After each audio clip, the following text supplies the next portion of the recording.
It was the week before Christmas. Wombat loved Christmas. He loved the carols and the candles, the presents and the pudding, but most of all, he loved the nativity play. For as long as he could remember, Wombat had wanted to be in the nativity. Now, at last, he was old enough to take part. So with his heart full of hope and his head full of dreams, he hurried along to the auditions. His friends were already there.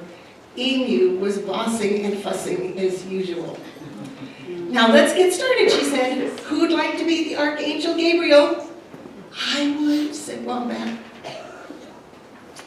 But he was too heavy to be the Archangel Gabriel.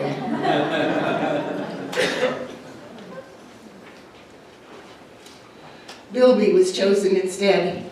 Bilby patted Wombat on the back. Never mind, Wombat. Don't lose heart. Why not try for a different part? What a good idea, said Emu. Now who'd like to be Mary? I would, said Wombat. But he was too big for Mary.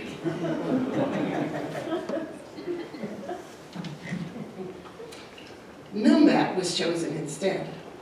Noombat stroked Wombat's nose. There, Wombat, don't lose heart. Why not try for a different part? Right, said Emu. Now who'd like to be one of the kings? I would, said Wombat.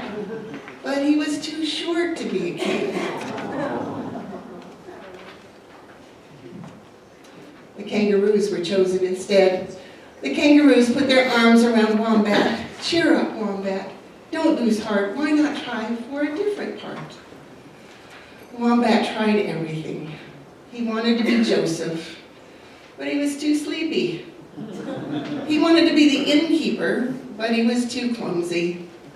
He wanted to be one of the shepherds, but he was too short-sighted. He kept bumping into things. And then there were no parts left. Wombat hung his head and hoped he wouldn't cry. Suddenly, Bilby leaped into the air. I know he...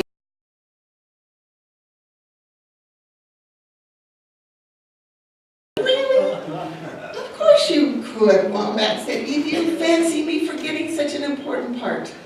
A nativity without the baby Jesus is no nativity at all. Wombat was dizzy with pride. Christmas Eve arrived at last. Everyone was nervous, except Wombat. He lay quiet and still throughout the whole performance. He even fell asleep.